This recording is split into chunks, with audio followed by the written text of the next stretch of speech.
Hey y'all, I'm Matthew. You can call me M-A-T-T.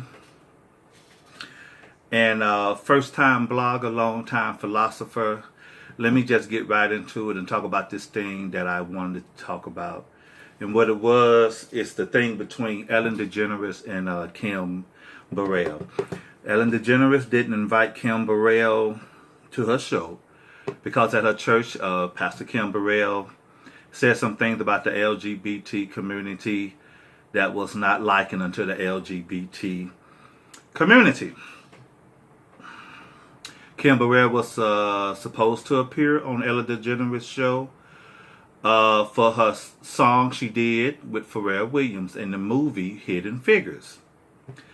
Kim Burrell said those things at her church, got out as a viral video. Ellen DeGeneres didn't invite her to the show. Ellen DeGeneres says Kim Burrell is talking about her. My thoughts on that are this. Instead of being offended, Ellen DeGeneres, I think it would have been a bigger punch in the face of Kim Burrell and the Christian community if you would have shown an act of forgiveness and still invited Kim Burrell on to the show. Now, I do believe on your shows, you can put in the contracts to the person that's coming to the show what you are and what you are not going to talk about. Even the person coming to the show, you know, if there's a little bit of scandal going on with someone and they go to any talk show, I think they can say, I will talk about this and I won't talk about that. My thoughts are, you know, couldn't it have been a contract and tell Kim Burrell, we finna talk about this song and we finna talk about this movie. We ain't finna talk about you and your pastorship, your church. We ain't finna talk about God right now, you know, in your contract. I don't see why that wouldn't be, Kim Burrell couldn't have been cooperative with that. Because, you know, as you know, she followed the God that does things decent and in order. So instead of just being offended and just closing all the doors, still invite her as an act of forgiveness. But you can put in your contract what we gonna talk about and what we ain't gonna talk about. I think that would have been a bigger slam in the Christian community face if the LGBT community is showing forgiveness, but the Christians are not. That's you know that's the way I think, and I think that'd have been a good idea.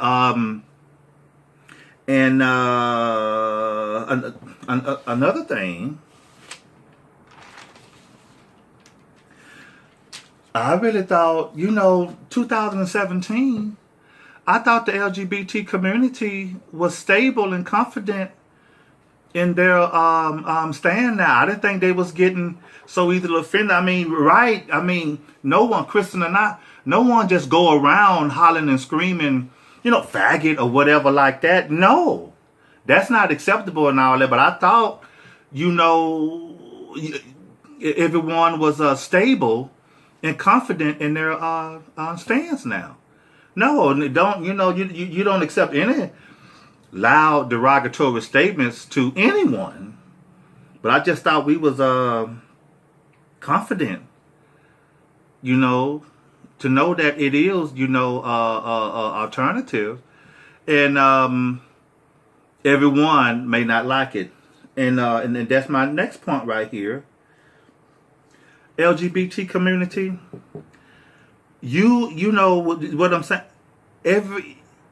Everyone is not gonna be in love with the LGBT community. I want to say it like this. Everybody didn't love Kobe Bryant. Everybody don't love the Los Angeles Lakers. Everybody don't love LeBron James. Everybody don't love the Cleveland Cavaliers. Everybody don't love Steph Curry. Everybody don't love the Golden State Warriors. Every every white person wasn't in love with Tony Romo, and every Texan is not in love with the Dallas Cowboys. Of course, everybody don't love Obama, Hillary Clinton. Everybody don't love Donald Trump. And I think all those things just keep on trucking. The Christians will die. Every individual Christian will die without everyone loving the Christian community. Every LGBT community person will die, and everyone won't be loving the LGBT community. Are we really expecting for everyone to love it? Everyone don't love the Los Angeles Lakers. Everyone don't love the Dallas Cowboys. Plenty of people in Texas still don't love the Cowboys. Do we? That's a question that I don't, this is my first time starting a YouTube channel or what it is, what I'm doing. Comments or whatever. Everyone's supposed to be in love with the LGBT. Everybody ain't in love with the Dallas Cowboys. Everybody definitely wasn't in love with Barack Obama, and that was African Americans, black people. Everyone wasn't in love with him. Every white person is not in love with Donald Trump. Everyone's supposed to be in love with the LGBT community. And something else I wanted to talk about, as I said, I thought now 2017, is there anything to fear? I thought we were stable and confident. Let me tell you what happened at work. At my job, the guy came in with his hair right nice and tight and slamming. Long, glistening, luxurious like Pocahontas. Hair looking better than mine. Hair always, every day, look better than every other black woman that comes there. His hair looked better than theirs every day, all day. So I said, let's go on and get this out the way. So I told the guy that his hair looked nice. I say, yo man, your hair look nice. Yo man, your hair is pretty, or something like that. It was nice. I told him his hair looked nice, and I said, one of them I finna hear something back about this and stuff. A few days later, less than 7 days later, he got back to me. He felt you got to be careful about sexual harassment, however they say it. Because you gave him a compliment, and I'm like, really, dude. You got shook. I told you your hair looked nice. You come here every day with your hair slamming every day, looking nice, and I say it looked nice. You don't come here with your hair slamming every day looking nice for someone not to tell you that it looks nice. So I just went on and got it out the way and just told him his hair was nice. And I'm a straight guy, right? And another thing I thought, y'all help me, I thought it was every person of the LGBT community, underlyingly, secretly, I thought it'd be a notch on their belt if they could turn out a straight person. You all talk to me. I thought that was a little bit of thing that, he's straight, but I turned him out. So I'm like, I thought he would take it. Oh man, this straight guy telling me my hair look nice. Hey, maybe. But you got shook?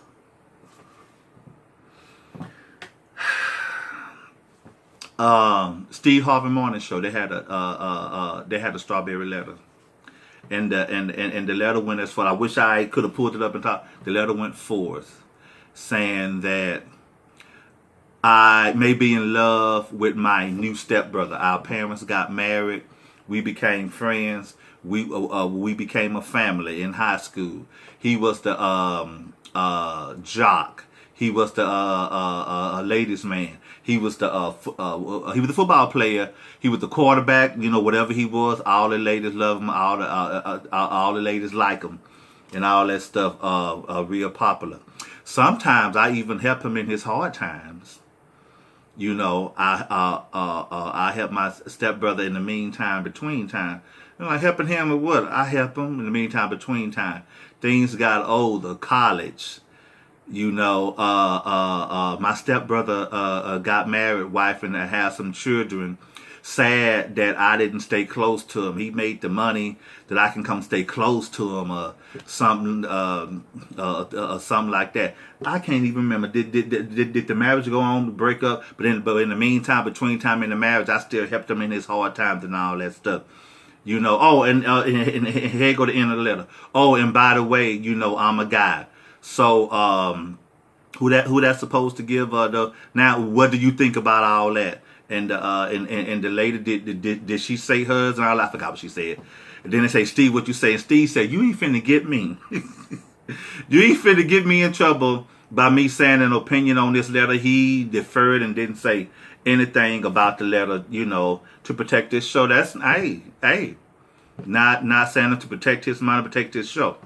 I ain't got no show to protect. You know, I'm gonna say it like this.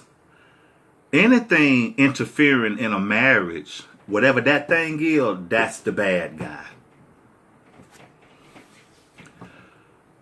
Even if it's a bad marriage, and you have permission from that husband and or wife, you know the marriage, you know.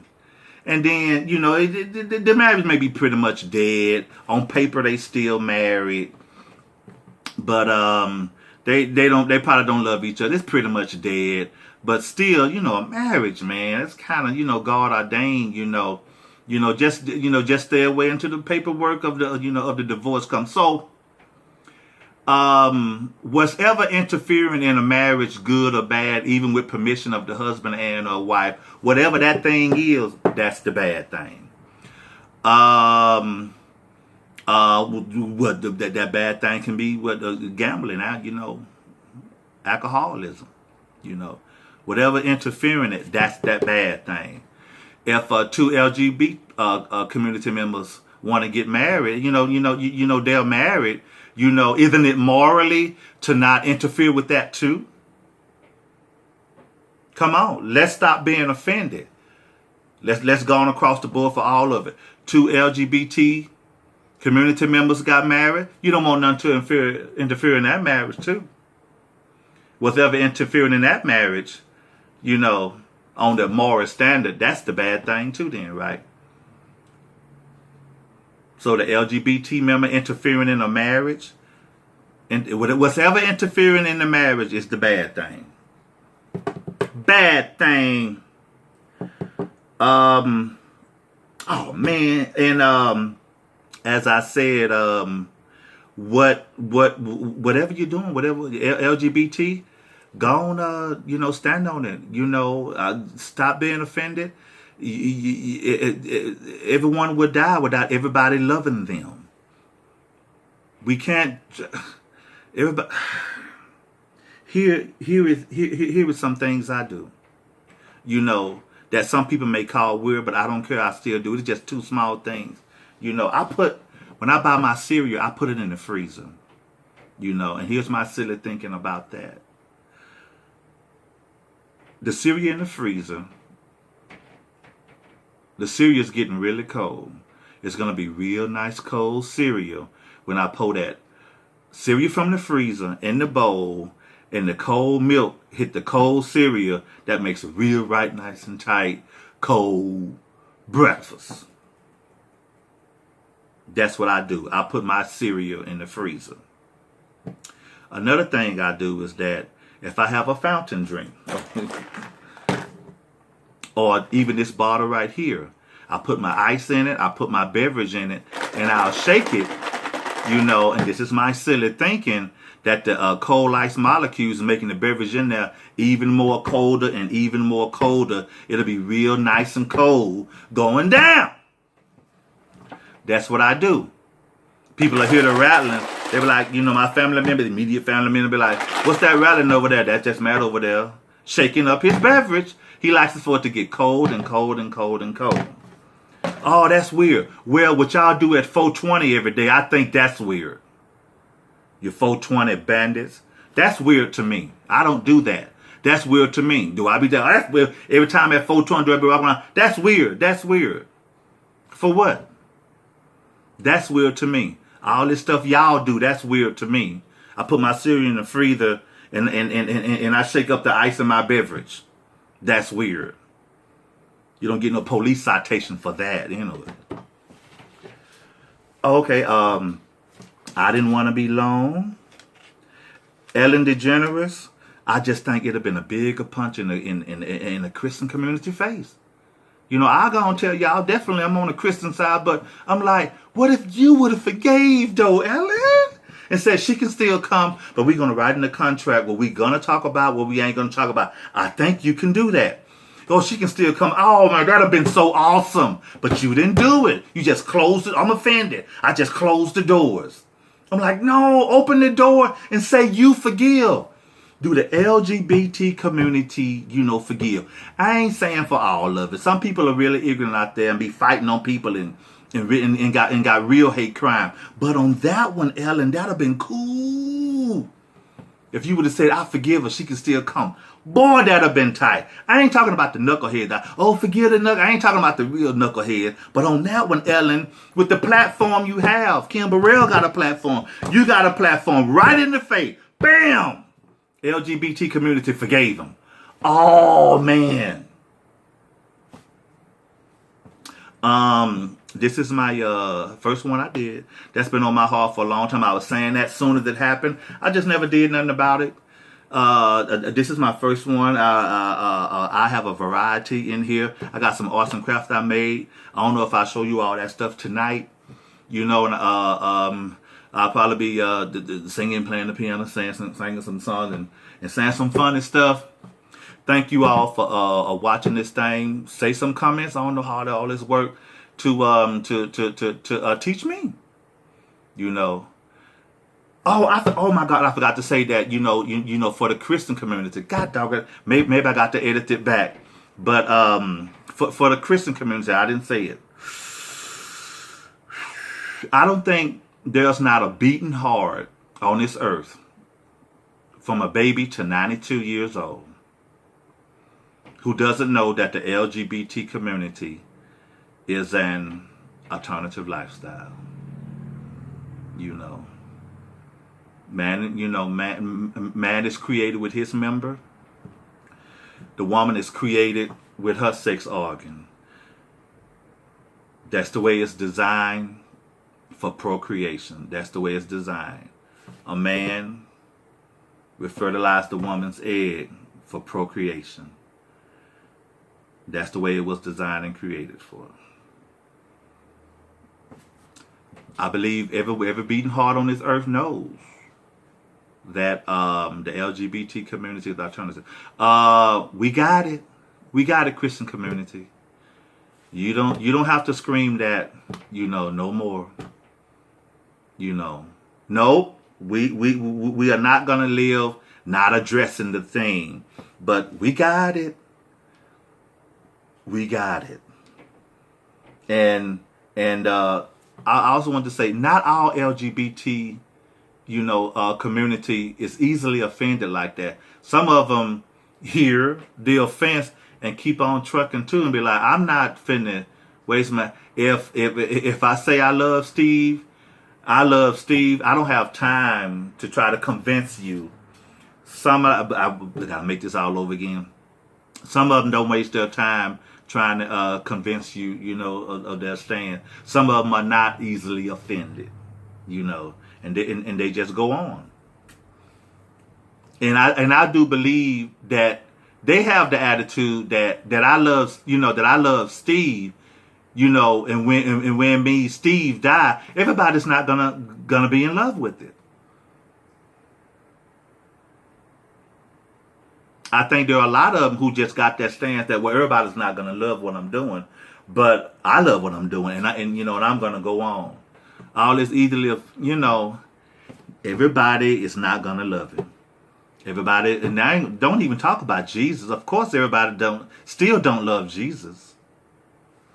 But for the Christian community, we got it. We got it. We got it. I may have to edit that Christian part, but anyway, thank you all for watching. If I get this on there, write your comment.